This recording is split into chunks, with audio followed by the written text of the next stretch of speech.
ተልኮ የተቀበለው ከግብጽ ነው ከሱዳን ነው ስለዚህ ይሄ ቡድን እንዴት አድርጎ ነው ለኢትዮጵያ የሚቆመው እንዴት አድርጎ ነው ኢትዮጵያን ሊረዳ የሚችለው አላማውም እቅዱም ግቡም አይደለም ኢትዮጵያ መከራውን ስትቀበል ኖረች በማያውቁት ነገር ብዙዎች አለቁ ብዙዎች ለሀገራቸው የሚጠቅሙት ኢትዮጵያን ወደፊት የሚያራምዱ ዜጎቻችን እርስ በራሳቸው ተባሉ ያን ሁሉ ሀብት ይዞ በሰላም መኖር ሲችሉ ለትግራይ ህዝቦች ጭቁን ህዝቦች ጠንቅ ነው የሆኑት ተመለሱ አዘን ነው ምገባ ብሶት ነው ምገባ ይሄንን ለማስቀረት እንደነገርኩ ሐምሌ 8 እዚህ ሁሉ ችግሮች መፍቻና መክፈቻ በሩ እሱ ብቻ እዚህ ምክክር ውጤት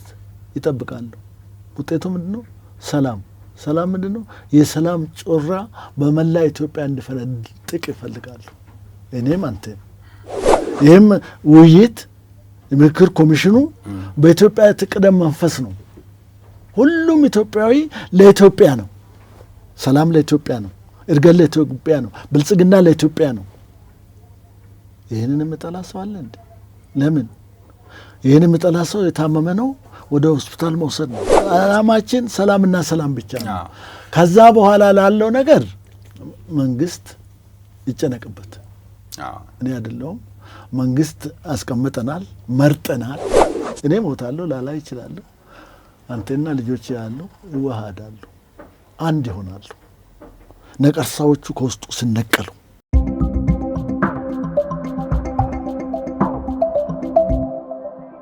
የሰው ልጅ እንደ መልኩ የተለያየ ሐሳብ ባለቤት ሆኖ ሐሳቡ ደግሞ የተለያየ የመሆኑን ያህል የአንዱ ለሌላው የማይመች የማይጥመው ሊሆን ይችላል ይህንን ልዩነት የሚያስታርቅ የሚያግባባ ማድረግ ሲገባ ይበልጥ ልዩነትን ማስፋት ለአብሮነት እንቅፋት ይሆናል በተለይ እንደ ኢትዮጵያ የብሔር ብዝሃነት ባለበት ሁኔታ የውጭ ኃይሎች የሚጋልቧቸው ባንዳዎች ከህሊናቸው ሆዳቸው በልጦባቸው ማቃቃርና ማጋጨትን ስራዬ ብለው በያዙበት ሁኔታ ቀርቶ በዚህ ላይ ደግሞ የፖለቲካ ልዩነት ለመፍጠር የሚታትሩ እኔ ካልጋገርኩት የሚሻግት ነው ባይ በበረከተበት ሁኔታ ትልቁ ስዕል እየጠፋብን በየመንደራችን ሆነን ብቻችንን መኖር የምንችል ይመስል ሌላውን እያገለልን ግጭት ጠማቂዎች ደግሰው በጥላቻ እያሳከሩን አመታት አሳለፍን ችግራችን ምንድነው እንዴት እንፍታው ነገን እንዴት አብረን እንኖር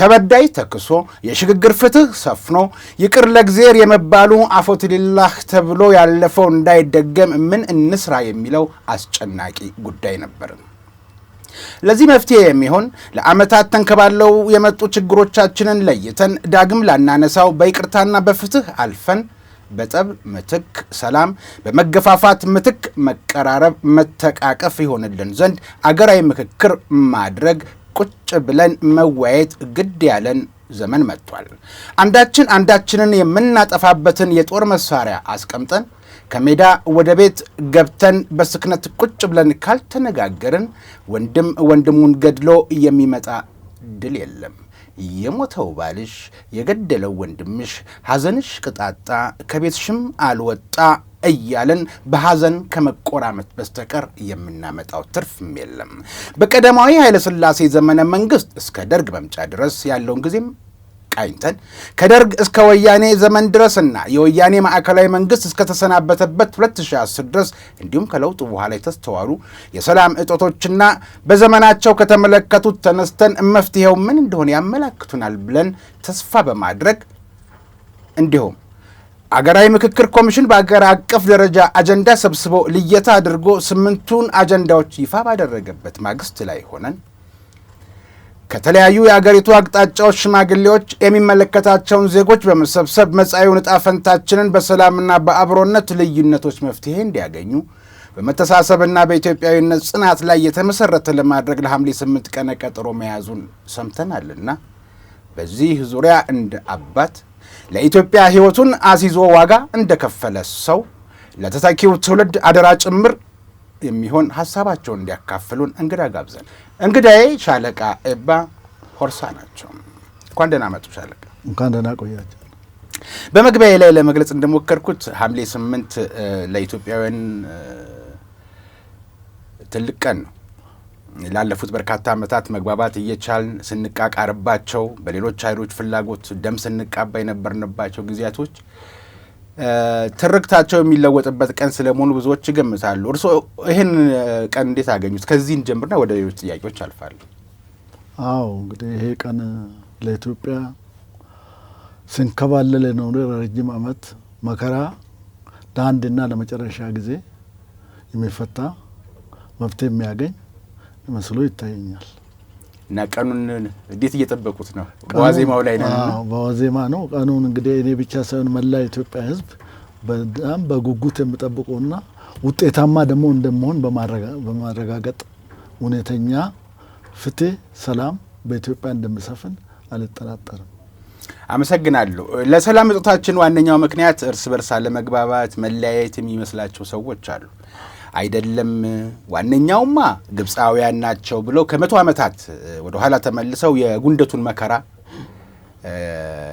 ወረራ ለማድረግ ተመኝተው የነበሩት እነ እስማኤል ፓሻን የወረራ ምኞት ባለመሳካቱ ኢትዮጵያውያንን የመከፋፈል የባንዳ ምልመላ የተጀመረበት ጊዜ ከዛ ጊዜ ጀምሮ ነው የሚሉ አሉ። እውነት የኢትዮጵያ ችግር ሰላም የማጣቷ ጊዜን ወደ ኋላ መለስ ብለን ብንመለከት የት ጋር ተጀመረ ይመስሎታል? በእርግጥ ነው ምንም በማሻማ መንገድ ከታሪክም ሰምተናል፣ ከተግባራቸውም እንደምንረዳ የኢትዮጵያ መከራ የሚጋገረው ግብጽ ላይ ነው። እንደምትረዳ አንተም ጠቀስ እንዳደረግከው ሁለት ጊዜ ኢትዮጵያን በቀጥታ ለመዋጋት ወደ ኢትዮጵያ ጦራቸውን ጭኖ ሰብቆ ኢትዮጵያን ለመዋጋት መጥቶ ነበር። ያንን እና ሉላ አባ ነጋ መልሶ ቀልብሶ ለአንድና ለመጨረሻ ጊዜ ክፉኛ ስለመቷቸው የፖሊሲ ለውጥ አደረጉ ግብጾች። እነዚህን ህዝቦች ቀጥታውን ሄደን መዋጋትና ማሸነፍ ስለማንችል ዘዴ መፈለግ አለበት አሉ። ዘዴውም ሾክን በሾክ በሚለው መርህ ኢትዮጵያኖችን በማዘጋጀት ኢትዮጵያን ወደ ኢትዮጵያ መጥቶ እነሱ መጥቶ ሳይወጉን በገንዘባቸው በእውቀታቸው ከኛ በተሻለ መንገድ ሌሎችን ሰዎች በማደራጀት እኛ ተኝተናል፣ እኛ እንቅላፍተናል። ለምሳሌ የመጀመሪያውን ጀባን በማዘጋጀት ከጀባ ቀጥሎ ደግሞ ሻዕቢያን በማዘጋጀት ኢትዮጵያን ለከፍተኛ ጊዜ በተለያዩ አቅጣጫዎች ኢትዮጵያን ሲፋለሙ ቆይቷል። ያም እንግዲህ ምንድነው ውጤት ሰጥቷቸዋል። ውጤቱም እንደምታውቀው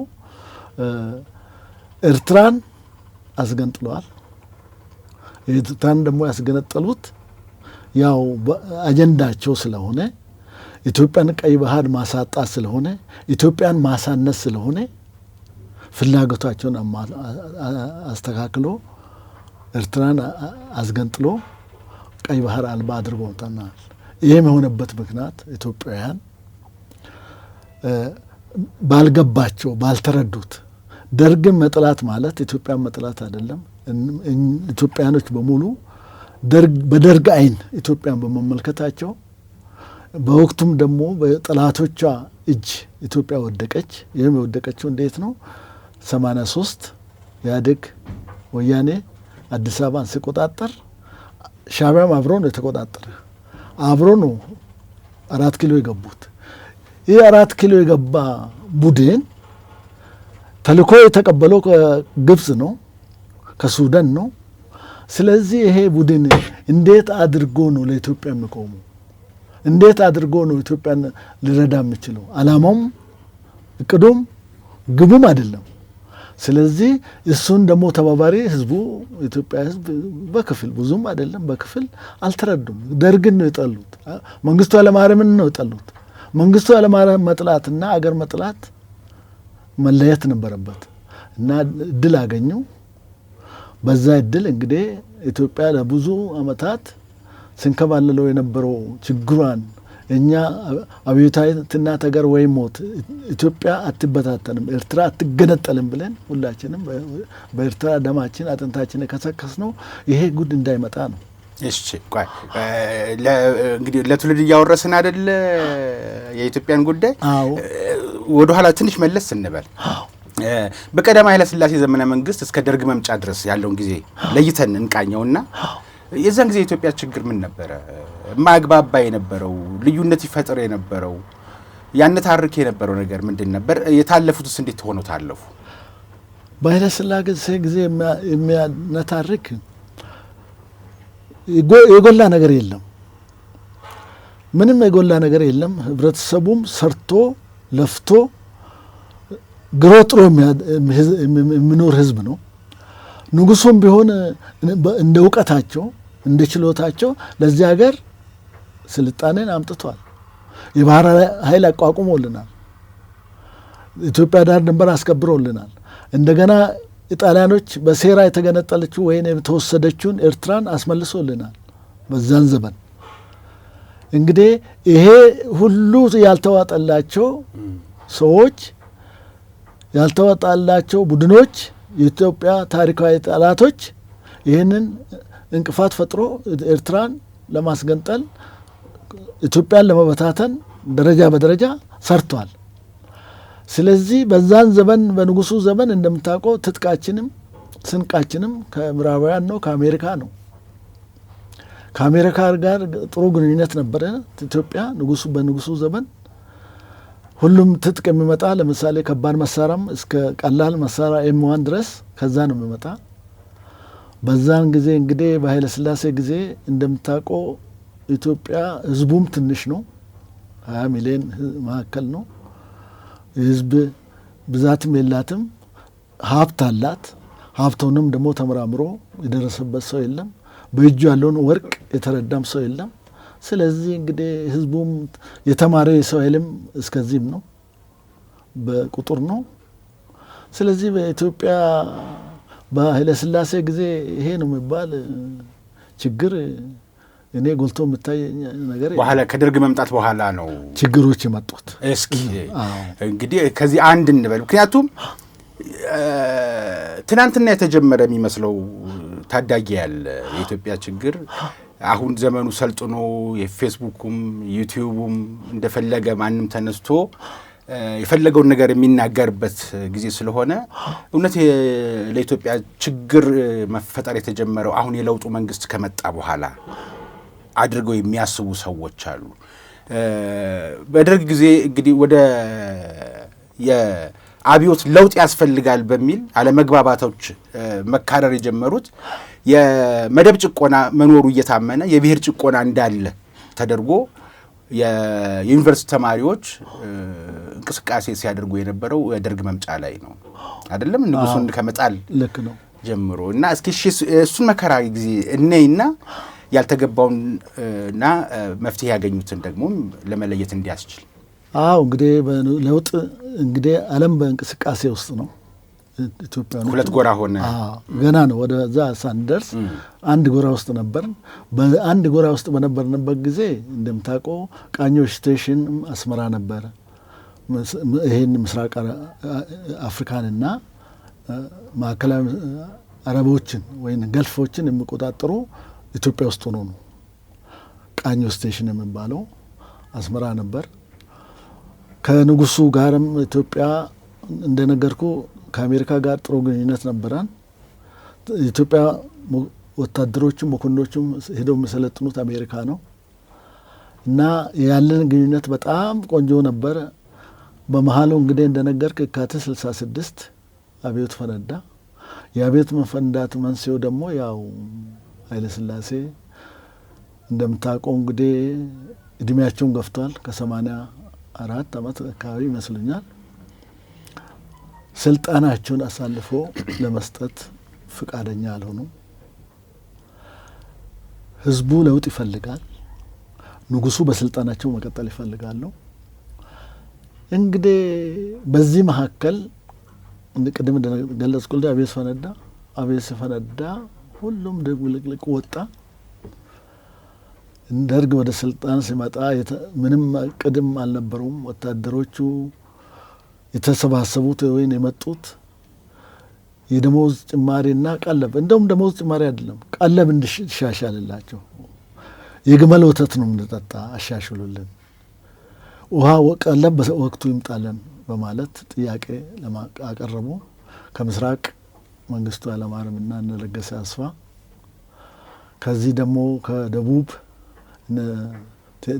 ማን ገብሬ ነው ካሳ ገብሬ አይደለም፣ አንድ መቶ አለቃ አለ እሱን ረሳሁት። እነሱና ሌሎችም ከመላ ኢትዮጵያ ሰራዊት ተሰብስቦ መጥቶ ደርግ ተመሰረተ።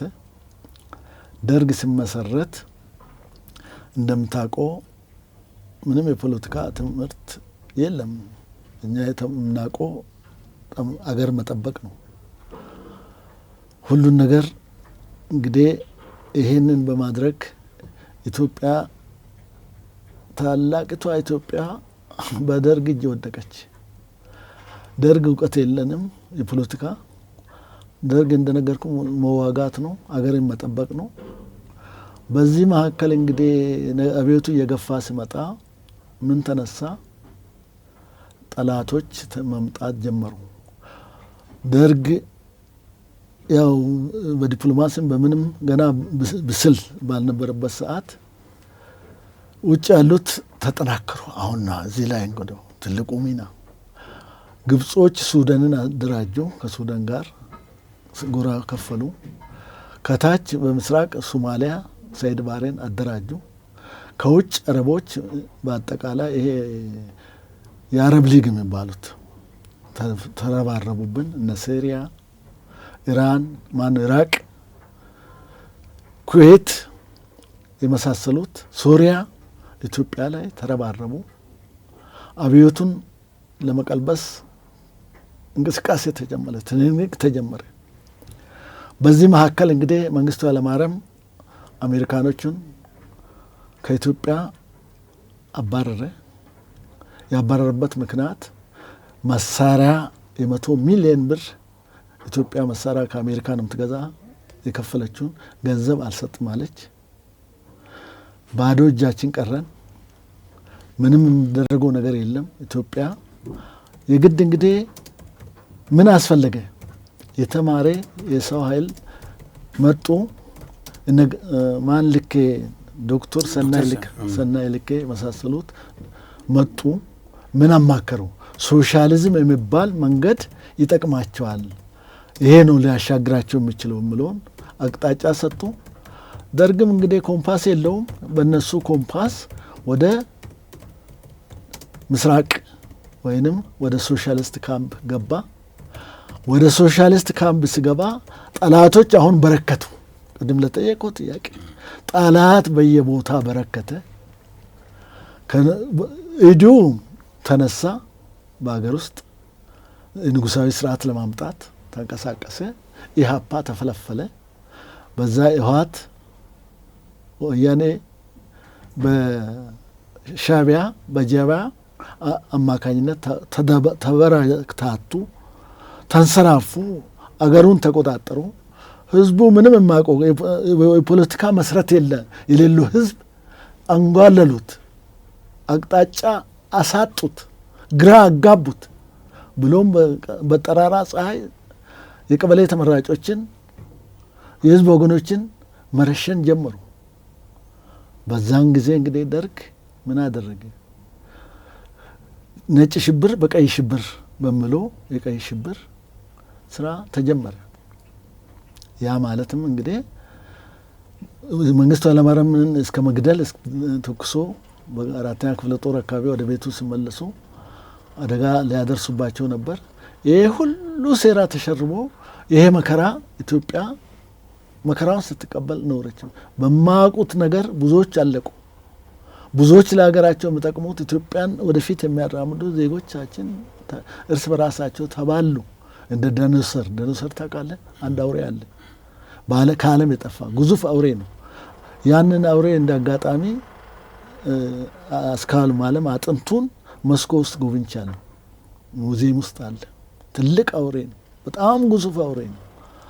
እነዛ አውሬዎች እርስ በራሳቸው ነው ተባልቶ ተጨራርሶ ከዓለም ገጽ የጠፉ። እኛም እዛ ደረጃ አድርሰን ነበር።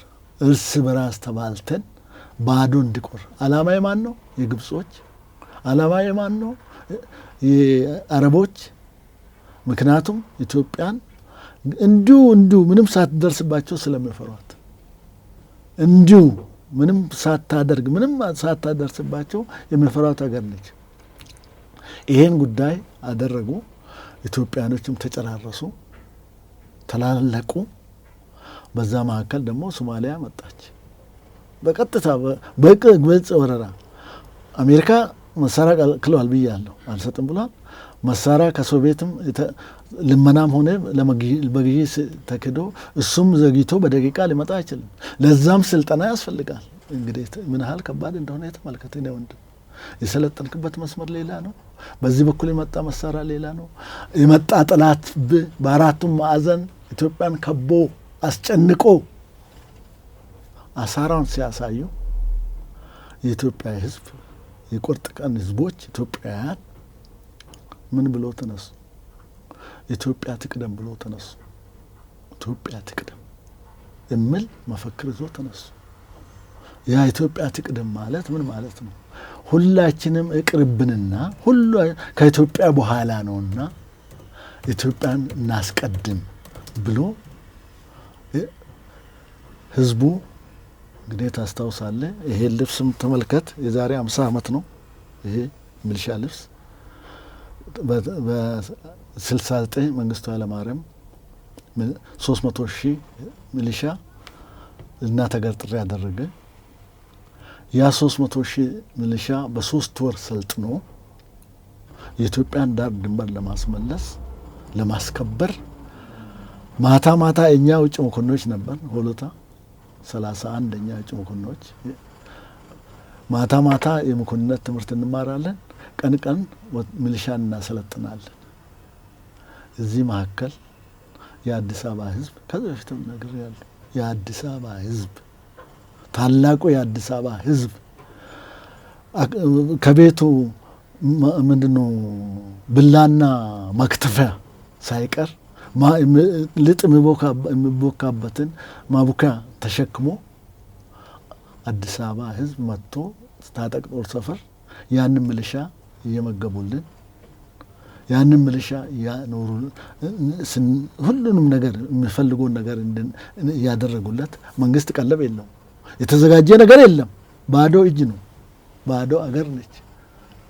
ስለዚህ የአዲስ አበባ ህዝብ ያንን ችግራችንን የኢትዮጵያን ችግር ፈቶ መንግስቱ ኃይለማርያምና ኢህአፓ በፈጠሩት ችግር ብዙ ሰው ቢጎዳም ኢትዮጵያ ትቅደም የምትል መፈክር ስላለች የተጎዳውም የሞተውም የቆሰለውም መከራ ያየውም ህዝብ ከኢትዮጵያ ጎን ተሰልፎ ኢትዮጵያ ያ 300,000 ሚሊሻ መጥቶ የኢትዮጵያን ዳር ድንበር በማስከበር ሶማሊያን አደብ አስቀምጦ የኢትዮጵያ አየር መንገድ ማለት የኢትዮጵያ አየር ኃይል ሶማሊያን በአየር ላይ ሻምበል ማን ነው ኮሎኔል በዛብህ አይደለም ለገሰ አዎ የኢትዮጵያ ብሔራዊ ጀግና 5ቱን የሶማሌ ጄቶችን እያጋጨ በአሮጌ አውሮፕላናችን እኛ አሮጌ ነበር፣ እሷ ሚግ ነው የታጠቀችው። በሶቪየት ህብረት ነው የምትደገፈው የነበረው ሶማሊያ። ያንን አራግፎላት ሶማሌን ወደ ቦታ መልሰን ኢትዮጵያ እንግዲህ ልማት ሳይሆን በቃ የጦርነት ዘመን ከደገሱብን ሱዳን ማነው ግብጾች ከደገሱብን ዘመን ጀምሮ ያለውን አጠቃላይ በአሸናፊነት ኢትዮጵያ ተወጣች። ከዛ በኋላ የውስጥ ልማቱን ለመሞከር ሲሞክር ፋታ አልሰጡም። በምዕራባውያን እና በአውሮፓውያን ደጋፊነት ወያኔን ተሸክሞ ኢትዮጵያ ውስጥ አመጡ። ሻዕቢያን ጅምር አራገፉ። 4 ኪሎ ላይ ሜዳ ላይ ኢትዮጵያን ህዝብ ወታደሩንም እንዲበትኑ ኤርትራም እንድትገነጠል ባህር አልባም እንድንሆን ፍላጎታቸውን ያሳካ ህወሓት የኢትዮጵያን መጻኢ ዕድል በእጁ ይዞ ኢትዮጵያን ያው እንዳደረገው አድርጓል።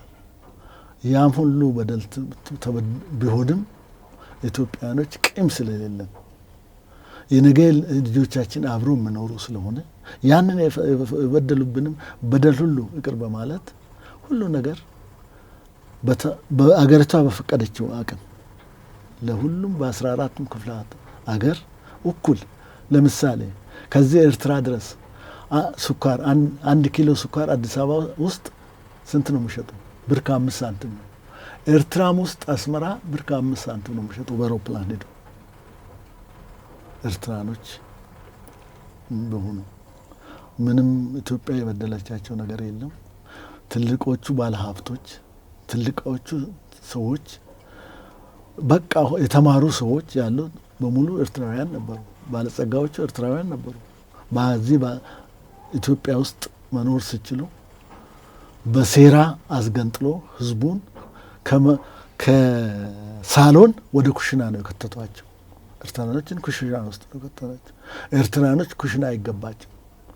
ኤርትራኖች እስከ ምጽዋ ወይም ከአስመራ እስከ ሞየሌ እስከ ኡጋዴን ድረስ ጫፍ ደስማሌ ጫፍ ድረስ የኤርትራኖች መሬታቸው አገራቸው ነው።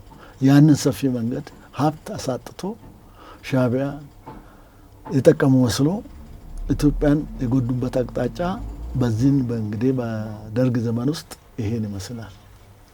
በኋላ እንደሚባለው ራሱ ወያኔ እና የሱ ተከታዮች እንደጻፉት ሳይሆን በተጨባጭ የዲፕሎማቲክ ማህበረሰቡም አንዳንዶችም አምነው ወቅቱ ድርድርም ሲያስደርጉም የነበሩ ሰዎች ምስክርነት ባለበት የአውሮፓውያንና የምዕራባውያን አገራት ድጋፍ ነው ወያኔን ወደ አዲስ አበባ ያመጣው እንጂ እውነት በወቅቱ የነበረው ከጀርባ የነበረ ሴራና ዱለታ ባይኖር ኖሮ የመግባት እድል አልነበረውም ነበር። ከገባ በኋላ ግን የሰራቸው ስራዎች ኢትዮጵያን የባህር በር ከማሳጣት የአገሪቷ ሉዓላዊ ዘብ የነበረውን የምድር ኃይል፣ የባህር ኃይል፣ አየር ኃይል ከመበተን ጀምሮ በብሔር መከፋፈልና ከፋፋይ የሆነ ህገ መንግስት አጽድቋል በመባል ስሙ ከመነሳትን ባሻገር ከማዕከላዊ መንግስት ድርሻው ተገፍቶ እስከሄደበት ጊዜ ድረስ ለኢትዮጵያ ስም፣ ለኢትዮጵያ ቁመና፣ ለኢትዮጵያ ህዝብ የማይጠቅም ድርጊት በማድረጉ ስሙ ይነሳል ወያኔና። እስኪ የዚህን የእሱ ስልጣን ዘመን ላይ ከመጣ ጊዜ ጀምሮ ያደረጋቸውን ነገሮችና ሊስተካከሉ ሲችሉ ይበልጥ የተበላሹ አሁንም ተስፋ በምናደርገውም ወደፊትም ጊዜም ሊስተካከሉ ይችላሉ ብሎ የሚያስቧቸውን ሀሳቦች እናንሳ። አዎ እንግዲህ ወያኔ አሁን 27 ዓመት ሙሉ ኢትዮጵያ ውስጥ ኖሯል። እድል ተሰጥቶታል። 27 ዓመት ሙሉ ኖሮ የሰራው ግፍና በደል አስበርግጎ መቀሌ ገብቷል። ማንም ገፍቶ መቀሌ የከተተ የለም። ተግባሩ ነው የፈጸመው፣ ተግባሩ ነው ወደ መቀሌ የከተተ። ማንም የኢትዮጵያ ህዝብ አንድም የኢትዮጵያ ህዝብ ሄዱ ብሎ የሸኛቸው ወይንም እንደው የገፋቸው ያለ አይመስለኝም። በእኔ በኩል እንደኔ እይታ እዛ ሄዶ ለውጡ መንግስት ስልጣን ላይ ስመጣ የዘረፋችሁትን ዘርፋችሁ ሰላም ስጡንና ኑሩ ብሎ እድል ሰጥቷቸዋል። በዓለም ውስጥ የተሽከረከሩ ሀብት አለ፣ ሁሉ ነገር በእጃቸው ነው ይዘዋል። ታንኩም ባንኩም በእጃቸው ነበር። ያን ሁሉ ሀብት ይዞ በሰላም መኖር ሲችሉ ለትግራይ ህዝቦች፣ ጭቁን ህዝቦች ጠንቅ ነው የሆኑት። ተመልሶ ምንድን ነው ጠንቁ ብትል 27 ዓመት ሙሉ እዚህ ሰርቶ ምንም ባሳዩ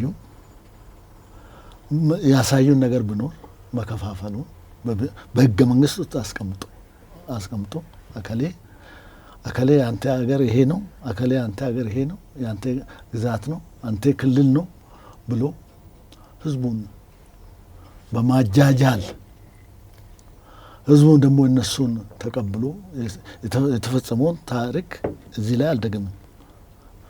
የሚያሳዝን ነገር ስለሆነ መድገም አያስፈልግም። ያንን በደል አድርሶ የሚገርመው ነገር እዛ አገር ወታደሩን አስመትቶ ከኢትዮጵያ ህዝብ ጋር አቃቅሮ ከማካሄድራ ወደ ሱዳን ሲሄዱ ያንን ህዝብ ጨርሶ ጨፍጭፎ ሱዳን ገፍቶ ማይካድራን ባዶ አስቀርቶ በዚህ መካከል ሊደነቁ ሊመሰገኑ የሚገቡ የትግራይ ህዝቦች አሉ፣ ሴቶችም ወንዶችም። እነዛ የኢትዮጵያን ወታደርም ሆነ ሰላማዊ ህዝቦች ማይካድራ የነበሩትን ደብቆ አልጋ ውስጥ አቆይቶ ህይወት ያዳኑ የትግራይ ህዝቦች ናቸው። ኩፉ ወያኔ ግን ከዛ ይህን ተግባር የፈጸመ በኢትዮጵያ ላይ ተቆጥሮ ማያልቅ በደል የፈጸመ ያንን ሁሉ መንግስት እቅር የዘረፋችሁትን በልታችሁ ኑሩ ብሎ የኢትዮጵያ ህዝብ የመንግስትን አባባል ተቀብሎ የበደላችሁት በደል ይቅር ብሎ የተቀበልናቸው ሰዎች ተመልሶ አሁን ስንሰማ ወደ አዲስ አበባ 4 ኪሎ ይላሉ። ሰማለሁ። እውነት ይሁን ውሸት እኔ ግን 27 ዓመት ጥያቄ ባቀርብላቸው 27 ዓመት ሙሉ ስትኖሩ የሰራችሁት ነገር እስቲ አምጡ። ምንድነው ያደረጋችሁት? ከፋፈላችሁን፣ አጫረሳችሁን፣ ኢኮኖሚያችንን አደቀቃችሁት። ስለዚህ ዳግም ስትመጡ የምንጠይቃችሁን ጥያቄ ትመልሳላችሁ ወይ? ይሄ ብቻ አይደለም። የቱን ተሻግሮ ነው የሚመጡት? አማራን ተሻግሮ ነው የሚመጡት። እኔ ወንድም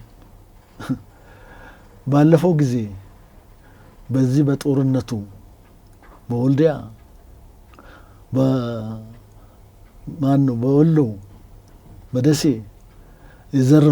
ሲዘርፉ ሐኪም ቤቱን ዘርፎ እየፈቱ መድኃኒት ማለት ኤክስሬ መሳሪያዎችን የሕክምና መገልገያዎችን ወስዶ መድኃኒት ወስዶ ዘርፎ እህላቸውን ዘርፎ ነጥቆ በሬያቸውን የሚያርሱበትን በሬ ገለው ላም ገለው በዚህ በጎንደር አካባቢ በጎንደር አቅጣጫ ስሙን ረሳው የጨረሱት ሰዎች በአውሮፕላን ነው የሚመጡት ወይንስ አማራን አልፎ ነው የሚመጡት? ያ ይረሳል? አማራ ይረሳል? ያ የተደረገበት በደል እንደምንሰማ እኔ እንግዲህ እርግጠኛ አይደለሁ። የአማራ ሴቶች እንዳይወልዱ መድኃኒት የወሊድ መከላከያ ነው መሃን የሚያደርግ መርፌ ተሰጥቷቸዋል የሚል ወሬ ሰምቻለሁ። እኔ ወሬ ነው፣ እውነት ይሁን ውሸት አላውቅም። ሰዎቹ ይናገሩ። ወልቃይት ላይ የተደረገው በደል ይረሳል? ያንን ሁሉ ረስቶ ማን ነው የሚቀበላቸው? እንዴት ሊያስተናግዳቸው ይችላል? አማራ እንዴት አልፎ ነው የሚመጡት? ምናልባት ይሄ አሁን ጽምዶ ፈጠር ነው ያሉት በአማራ መሬት ላይ የሚንቀሳቀሰው ለአማራ ታገለታለሁ የሚለው ፋኖ ነው። ምናልባት ከእሱ ጋር ተጣምረው ስለሆነ እሱ በደሉን ረስቶላቸው መንገድ ያሳልፋቸው ከሆነ እሱ ቢረሳላቸው ህዝቡ አይረሳም። እሱ ህዝብን እኮ እንደ ህዝብ እነዛ ቡድን ናቸው። ህዝብ እንደ ህዝብ አይቀበልም። መከራ ውስጥ ነው። ይሄ ምን ሴራ ነው? ይሄም ሴራ ነው። እኔ እንደምገባኝ ኢሳያስ ጦርነቱን ወደ ትግራይ እንዲገባ ነው የምፈልገው። ትግራይ ውስጥ እንዲደረግ ነው ከቀዩ ማራቅ ይፈልጋል። ወያኔ ደግሞ ከራሷ ወደ አማራ ውስጥ ለማራቅ ነው የምትፈልገው። አማራን ለማስጨረስ ነው። የአማራ ህዝብ የነቃ ይመስለኛል። አማራ ነው። ስለዚህ ይሞክሩትና ችግር ውስጥ እንዳይገቡ ነው። ወጣቶችን ምንም የማያውቁትን እያፈሱ ነው ተብሏል። እነዛን አደጋ ውስጥ እንዳይጥሉ እነዛን እንዳስጨርሱ ከዚህ በፊት 1 ሚሊዮን ወጣቶችን አስጨርሰዋል። በአፋር፣ በወሎ፣ በጎንደር አቅጣጫ አስጨርሰዋል። ይሄ ምን ብሎ ነው? በአፋር የአዲስ አበባን ጉሮሮ እንዘጋለን ብሎ ፎክሮ ነው ሄዱት። ቀለቡን ወደኛ እናመጣለን፣ ነዳጁን ወደኛ እናመጣለን ብሎ ነው ፎክሮ ሄዱት። አልሆነም። አሁንም እየፎከሩ ነው። እኔ የምመክራቸው እንደ አንድ ሽማግሌ፣ እንደ አንድ ሰው፣ እንደ አንድ እድሜ ባለጸጋ የኤርትራ የትግራይ ህዝብ የኢትዮጵያ ህዝብ ነው፣ የኢትዮጵያ አካል ነው። ይህ ህዝብ ተጨንቋል፣ አቅማቷል። ማንም ደራሽ የሚደርስለት ሰው አላገኘም። በጸሎት እንደርስላቸዋለን፣ በጸሎት ትግራይ ህዝብ እንደርስላቸዋለን። እና አሁን ድጋሜ ህዝቡን ለመማገድ እየተዘጋጁ ስለሆነ የትግራይ ህዝብ እንግዲህ መልሱ ምን እንደሆነ እኔ አላውቀውም። እንጸልይላቸዋለን። ምናልባት ቀደም ሲል እንዳሉት ከአንድ የእድሜ ባለጸጋ የምንጠብቀው ነገር ነውና በአዛውንት አንደበት በአደባባይ ሳይሆን ገበናህ ገበናዬ ገበናሽ ገበናዬ ተብሎ በድብቅ በጆሮ ሹክሹክታ የሚነገር ችግሮች አሉ። በአደባባይ ደግሞ ሰው እየሰማ የሚነገር ነገር አለ። ከአደባባይም ባለፈ ደግሞ እንደዚህ እንደኛ ሚዲያ ሲሆን ደግሞ የማይነገር አለ።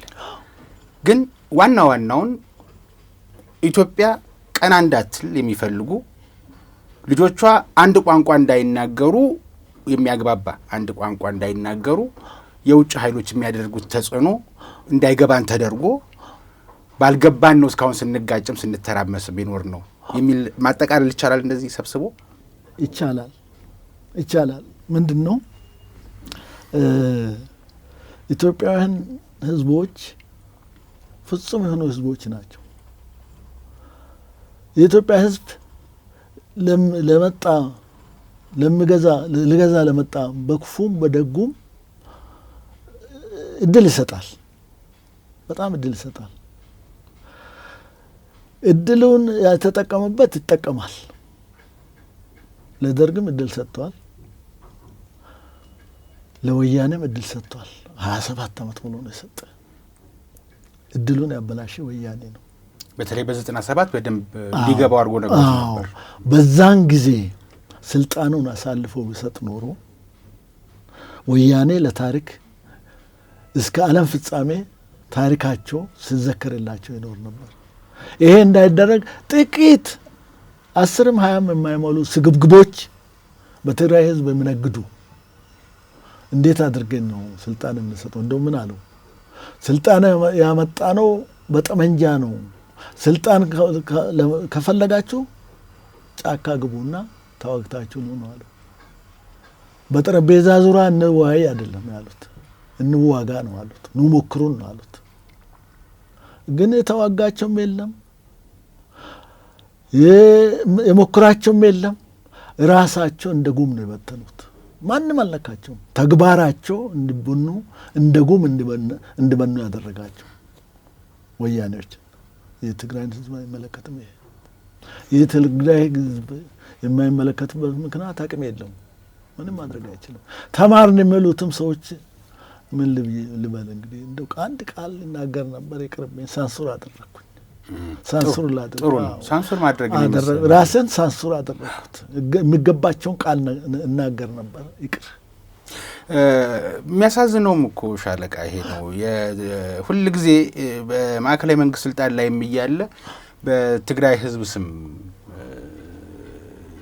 ይጠራል፣ ደጋግሞ በስሙ ይነግዳል። ከሄደም በኋላም የትግራይን ህዝብ እንዳደረገውም እያየን ነው። በሁል ጊዜ የምለው ነገር ነው።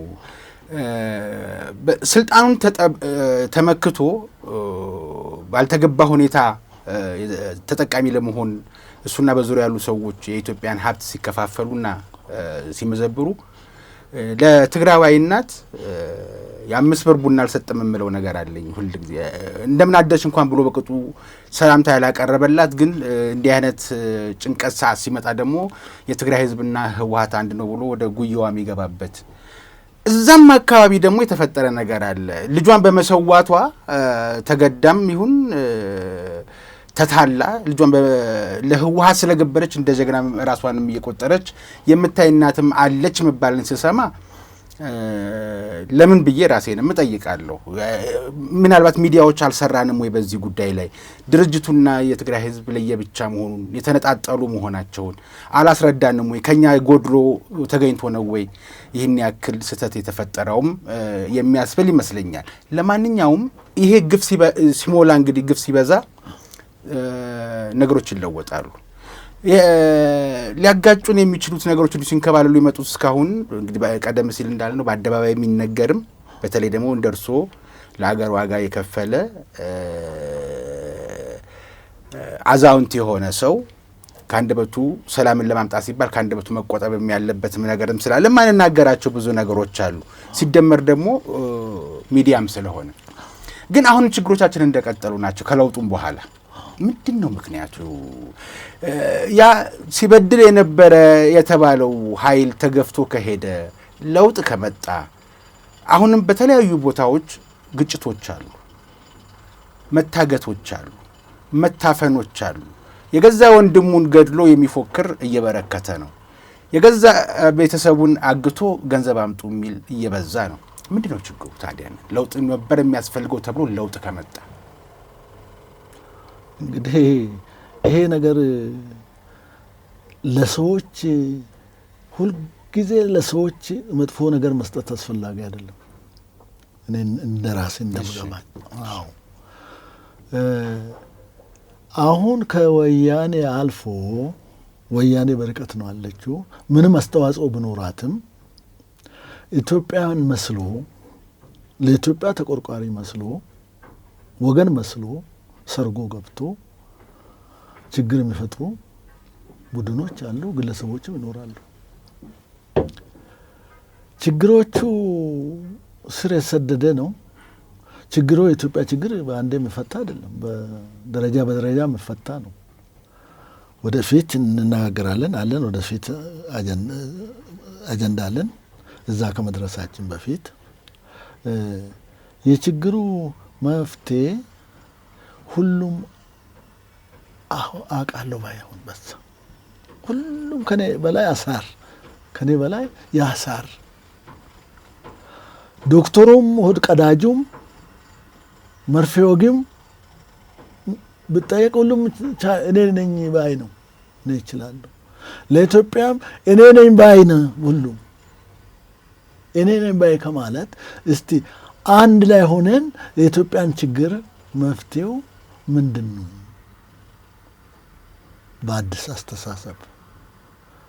በአዲስ አስተሳሰብ መፍትሄው ኢትዮጵያ ትቅደም ነው። ቅድም ጀምረናል። የኢትዮጵያ ሕዝብ በአሁኑ ጊዜ እንደምታውቀው ምርጫ 2018 7ኛ ምርጫ ተካሂደዋል። ይህ አንዱ መፍትሄ ነው። ይሄ እንዴት ወደዚህ መፍትሄ ሊመጣ ቻለ? ኢትዮጵያ ትቅደም በሚለው መፈክር ስር የነበረውን ሁሉም አዋቂ ነኝ፣ ሁሉም ከኔ አሳር በላይ ነኝ ከሚለው መንፈስ ወጥቶ ኢትዮጵያ ትቅደም በሚለው መንፈስ ውስጥ ተሰባስቦ ለዓለም የሚያስደንቅ ለኢትዮጵያኖችም ብርታትና ጥንካሬ የሰጠ 7ኛ ምርጫ ተካሂደዋል። ምርጫውን ከ10,000 በላይ የሚሆኑ የተቃዋሚ ፓርቲ አባላት ተካፍሎበታል፣ ተሳትፎበታል። ከመመዝገብ ወይም ከምዝገባ ሂደቱን በሙሉ አልፎ ምርጫ ላይ ተደርሶ ግንቦት 24 ከጠዋቱ 11 ሰዓት 10 ሰዓት ወጥቶ ህዝቡ ተሰልፎ በሰለጠነ መንገድ እንግዲህ በሰለጠነ መንገድ ኢትዮጵያ ወደ ሰለጠነ መንገድ እየሄደች ነው። ሁልጊዜ ስንረጋጋ መኖር የለብንም። ያንን ነገር መጣል አለብን፣ መተው አለብን። የሚጠቀማት ይሄ ነው፣ ጠቅሟታል ነው። የዓለም ህዝብ አድንቆ ያደነቀው ምርጫ በኢትዮጵያ ውስጥ ተካሂደዋል። ይህ ምርጫ ለማጣጣል የሚሞክሩ ሰዎች አሉ፣ ጠላቶች። አሁንም ያልተኙልንም። ውሻም ይጮሃል ግመሉም ይሄዳል እንደሚባለው እኛ ይሄድን፣ ውሾቹም እየጮሁ ነው። ሆኖም ይሄ ምርጫ ቀደም እንደነገርኩ በኢትዮጵያ ትቅደም መንፈስ የተቸገርነው ነገር አለ፣ የሞተ ሰውም አለ፣ የተራበም ሰው አለ፣ ብዙ መከራ አለ ሀገር ውስጥ። ማን የፈጠረ? ሰው የፈጠረ። ያ ሁሉ ይቅርና እስቲ በዚህ መንገድ እንሄድና የሚመራንን መንግስት እንምረጥ አሉ። የሚመራቸውን መንግስት መረጡ። ይሄ አንድ ምዕራፍ ነው ለኢትዮጵያ ትልቁ ምዕራፍ። አንድ ደረጃ ተሻግሯል ማለት ነው። ወዴት ነው ሄደው? ወደ ሰላማዊ መንገድ አቅጣጫ እየሄድን ነው። ወደ እድገት አቅጣጫ እየሄድን ነው። ወደ ሰው ልጆች አኗኗር ሰው የተባሉት እውቀት ያላቸው አገራቸውን የሚወዱ ለሀገራቸው የቆሙ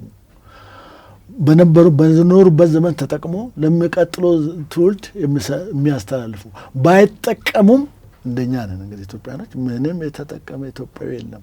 ግን ወደፊት ኢትዮጵያኖች ልጆቻችን ይጠቀሙ በሚለው መፈክር ስር ተሰልፈን በኢትዮጵያ ትቅደም መንፈስ ኢትዮጵያን አንድ ሆኖ በስርዓትና በስርዓቱ ብቻ በህግና በህግ ብቻ ምርጫ አካሂዶ አንድ ኮሽታ ሳይሰማ ምርጫ ተካሂዶ ውጤቱ ለዓለም ይፋ ሆኗል። ስለዚህ እንግዲህ አሁን የታየው ውጤት ምንድን ነው?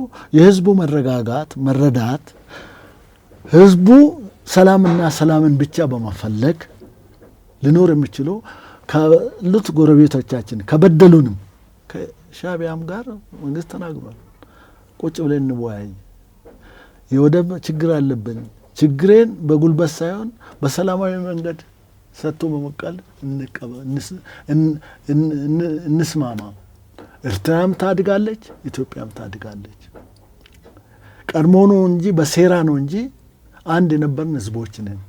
በሂደት በኮንፌዴሬሽን በፌዴሬሽን እንዲሁም ሙሉ በሙሉ የምንዋሃድበት ዘመን በእኔ እይታ እኔ ሞታለሁ ላላ ይችላለሁ፣ አንተና ልጆች ያለው ይዋሃዳሉ፣ አንድ ይሆናሉ። ነቀርሳዎቹ ከውስጡ ሲነቀሉ በህዝብ መካከል ምንም ችግር የለም። ችግሩ የገዢ መደቡ ነው። የምርጫው በሰላማዊ መንገድ መከናወኑ በእርግጥ አንዳንድ ቦታ ጋር ከባድ መሳሪያ እየተተኮሰበት ህዝቡ እንዳትመርጥ እየተባለ ማስፈራሪያ እየተደረሰበት ነው የመረጠው። ግን ሰላማዊ ምርጫ ማድረጉ ጥሩ ነው። በሰላም የሚመርጥ የሚያስተዳድርን መንግስት መምረጥ ግን መፍትሄ እሱ ነው፣ እሱ ብቻ ነው መፍትሄው ለኢትዮጵያ ችግር። መፍትሄው የሚያስተዳድር መንግስት መምረጥ ብቻ ነው። ሌላ መከናወን ያለባቸው ተግባራት የሉም። በጣም ጥሩ ጥያቄ ነው ጠየቅኝ። መሰረታዊ የሆነ ጥያቄ ነው ጠየቅኝ። ይኸው አመሰግናለሁ። ልታለፍ በጣም ጥሩ ጥያቄ ነው። እውነት ነው። ምርጫ ብቻ ራሱ ውጤት አይደለም። ምርጫ ተመረጠ፣ መንግስት ተመረጠ ማለት ያ ሴራ ከቀጠለ፣ ያ ጦርነቱ ከቀጠለ፣ ግርግሩ ከቀጠለ፣ ፍንዳታው ከቀጠለ፣ ማፍረሱ ከቀጠለ ምርጫው ራሱ ውጤት አይደለም። ለዛም ነው ብሔራዊ የምክክር ኮሚሽን ተቋቁሞ ከ4 ዓመት በፊት በፕሮሰሱን አካሂደው በምስራቅ፣ በምዕራብ፣ በደቡብ፣ በሰሜን፣ በመካከላዊ ኢትዮጵያ ያሉት ህዝቦች መክሮ ዘክሮ እንዲሁም ደግሞ በሰሜን አሜሪካ፣ በአውሮፓ፣ በአረብ ሀገር ወይም በገልፍ አካባቢ፣ በደቡብ አፍሪካ ጭምር ወኪሎቻቸው መርጦ ለኢትዮጵያ መፍትሄ የሚሆን እንዳልኮ ምርጫ ተመርጧል። መንግስት ይቋቋማል። ያ መንግስት ሙሉ መንግስት እንዲሆን ኢትዮጵያ ሙሉ ኢትዮጵያ እንድትሆን የብሔራዊ ምክክር ኮሚሽን በክቡር የተከበሩ እጅግ የተከበሩ ፕሮፌሰር መስፍን አርአያ 10 ምክትል ኮሚሽነሮች እንደዚሁም ደግሞ ድጋፍ ሰጪ ተቋም ውስጥ ያሉ ድጋፍ ሰጪዎች አማካኝነት በህዝቡ በመላ ኢትዮጵያ ህዝብ 30 ሚሊዮን ህዝብ ድጋፍ ብሎም በመንግስት መሰረታዊ ማለትም መሰረታዊ የሆነ ድጋፍ በመስጠት በኢኮኖሚ ለምሳሌ ለሚወጣ ወጪዎችን ባጀት በመያዝ ኢትዮጵያን ሙሉ አገር ለማድረግና ሰላሟን ለማስፈን እየተደረገ ያለው ጥረት እጅግ አበረታች፣ እጅግ ውጤታማ። ለምሳሌ 8 ነጥቦች ናቸው የቀረቡት። በ8 ነጥቦች ስር ብዙ መዘርዝሮች አሉ። እንደኔ አስተሳሰብና ሀሳብ ፕሮፌሰር መስፍን አርአያ ድልድዩን ያሸጋግሩናል ወደ ሰላማዊቷ ኢትዮጵያ። አሁን ያለው የመጨራረስ፣ የእልቂት፣ የሞት፣ የመከራውን ድልድይ ከጨለማ ወደ ብርሃን ከነ ቡድናቸው እንደሚያሸጋግሩን 100% ሳይሆን እንደው ሚሊዮን በሚሊዮን እተማመናለሁ። ህዝቡም ሰልችቶታል። ኢትዮጵያ ያላት ታሪክ የመገዳደል ታሪክ ነው፣ የመጨራረስ ታሪክ ነው። ያ ምዕራፍ የሚዘጋ ይመስለኛል። በማን? በምክክር ኮሚሽኑ። በብሔራዊ የምክክር ኮሚሽን 400 ወይም 4000 ሰዎች በላይ ሰዎች ወደ አዲስ አበባ ይመጣሉ። የአዲስ አበባ ህዝብ ደግሞ እነሱን ለመቀበል ለማስተናገድ ዝግጁ ናቸው። ዝግጅታችንን ያጠናቅናል። አዲስ አበባም ደግሞ ተውባ አምራ ደምቃ፣ ለምሳሌ ያንተ ሰፈር ምንድነው የሚባለው? ቀበና እንዴት እንዳማረና እንዴት እንዳዋበ የአዲስ አበባ ውበት ሲለካ ቀበና ነው ለካ እስከሚባል ድረስ ሰፈሪ አምሮ ደምቆ ለማየት ወቅተናል። እንግዲህ በሚቀጥለው 2019 የኢትዮጵያ ሙሉ ትንሣኤ እንደመሆን አልጠራጠርም። አዛውንት ሲመርቅ መልካም ነገር ሲመኝ አሜን ማለት መልካም ነው። ምክንያቱም ቃል ነው መጀመሪያ የነበረው፣ በኋላ ነው ሁሉም ነገር የሆነውና ከአፍ የሚወጣ ስለ ሰላም ደጋግመን ብናወራ ሰላም የምንሆን ይመስለኛል ሁላችን በአንድ ቋንቋ። ስለ ጦርነት፣ ስለ ግጭት ደጋግመን ብናወራ ደግሞ አዳሩን አልቀን የምናደር ይመስለኛል። ምኞታችን ይሳካል። እንደ ቃል ነው፣ እንደ ምኞት ነው። ስለዚህ ለልጆቻችን ለተተኪዎቹ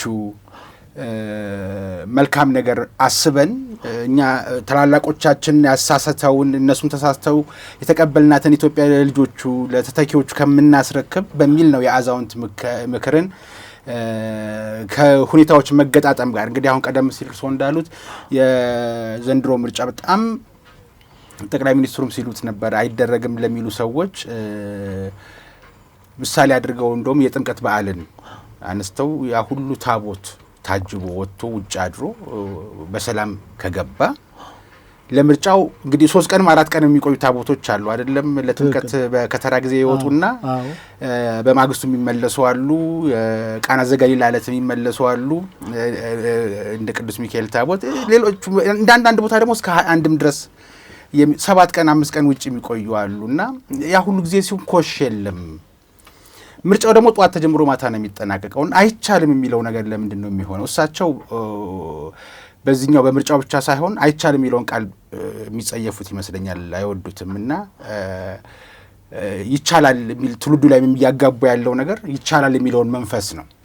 አሁን ቅድም የሚያነሱትም